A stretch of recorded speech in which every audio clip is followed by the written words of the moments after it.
This is the Zenith Defy El Primero 21, and it is probably the craziest mechanical chronograph you can buy right now. It is also the most precise mechanical chrono, and if that does not convince you, let me add that this one is also available for half as much as the Rolex Daytona. So in today's video, I'm showing you the three most important and also the craziest characteristics that make the Zenith Defy El Primero 21 one of the most interesting watches on my channel, but also why this one is a true bargain too. It has been some time since I've done a video on just one single watch, but I think this one really deserves the time in the spotlight, and boy, oh boy, let me tell you why. Ironically, it's the name of the watch itself that more or less hides the tragedy behind it. El Primero translates to the first, which is only sort of correct, as it were Breitling and Tag Heuer who came first only by a couple of months to introduce the first automatic chronograph as a collaboration in 1968. And so this made the Zenith El Primero only one of the first automatic chronographs that has been developed entirely from scratch. But to add insult to injury, the quartz crisis in the 70s really hit hard, and Zenith was basically one step away from closing its doors for forever. I mean, imagining you just made a major breakthrough only to find that everyone has moved on already because you blinked one too many times. Of all things, it was Rolex who came to the rescue as they bought up the movement to build them into their Rolex Daytonas back then, which is even more sad as Rolex has taken most of the credit for it. Anyways, the Zenith El Primero has been somewhat of a not so secret insider tip given its roots and availability, plus the fact that this one sits way below the 10,000 euro mark. But now in 2017, Zenith did the metaphorical mic drop when they announced the craziest, most precise mechanical chronograph on the market, and I think it's only sensible that you and I make ourselves comfortable, you know, sit back and relax as we take a closer look at the Zenith Defy El Primero 21 and see what exactly it is that makes this one stand out amongst all the chronos out there. So let's start with first characteristic, the case design. Even if it weren't for the rest of the watch, the Defy 21 is definitely going to turn heads for its size alone. With a diameter of 44 millimeters and a height or thickness of 14.6 millimeters, this one definitely looks great on bigger wrists, but given its lug-to-lug of 15 millimeters, it's still sort of wearable for smaller wrists too. Given its proportions, it's kind of in this weird space like the Black Bay Heritage line, for example. It really depends on the width of your wrist and with what you feel most comfortable or not. But my favorite part about all of this is its weight. This one only weighs 145 grams, which is just as much as a little slaty-tailed Trogon for your reference. To blame for the little weight here is the titanium that has been used to create the very angular case and the bracelet. It's ultra lightweight, but also way much more resistant to scratches compared to watches made from stainless steel. Like I said, the angular case shape is really striking, and it shouldn't come as a surprise that JCB had his part in designing this watch, and so many describe the Defy 21 as inspired by Hublot given his background. But it may come as a surprise to many that it was actually the other way around. This design here has actually been inspired by the first Defy from the 70s, so way before Hublot was even around. Though the outsides are a big thing for themselves, we need to dig a little deeper to get closer to the most important part of all of this. Characteristic number 2, the skeletonized dial. You know what's really bothering me with my Datejust? There is no exhibition case back.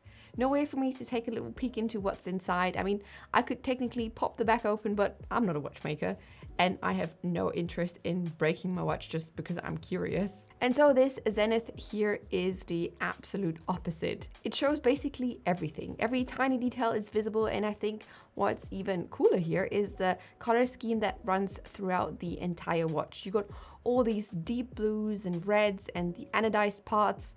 And on the topmost parts of the dial, we have the hour and minute marks, as well as a small seconds display at 9 o'clock, plus the chronograph subdial. 2 of the subdials, as well as the big seconds hands, are connected to the chronograph function. But we can find the first clue as to why this is not what you might think it is on the scaling around the dial. Usually you would find a tachymeter scale or something that counts down the seconds from 16 downwards, but on this dial we are counting up to 100. Now the clue as to why this watch is really special is sitting at 12 o'clock on the dial, looking like your usual power reserve indicator, but this one does not indicate how much power your mainspring has left. This is the power reserve display of the chronograph. And this leads us to the big secret of the Defy 21. To be able to really understand what the Defy 21 is really capable of, I think it's best to just start the chronograph. I mean, you can see what I mean, right?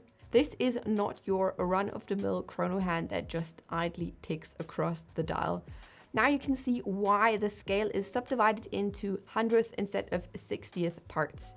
This is the only mechanical chronograph that measures the time up to the 100th of a second, which is 100 ticks per second and once per second around the dial, which means that this one is the most precise mechanical chronograph made. But how does it work exactly?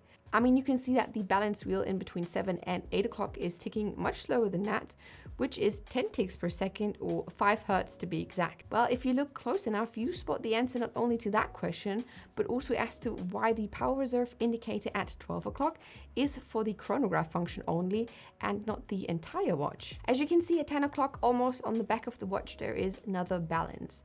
And what happens here now when we start the chronograph is something we usually only get to see with half electric movements from Grand Seiko, for example. The balance wheel is speeding with, and please brace yourself for that one, 360,000 half alternations or vibrations per hour, which are 100 per second, which makes it even possible in the first place to measure up to the 100th of a second. And I think now it becomes clear what that means in the greater sense. With this Defy 21, Zenith has morphed not only one but two movements into this extraordinary shape.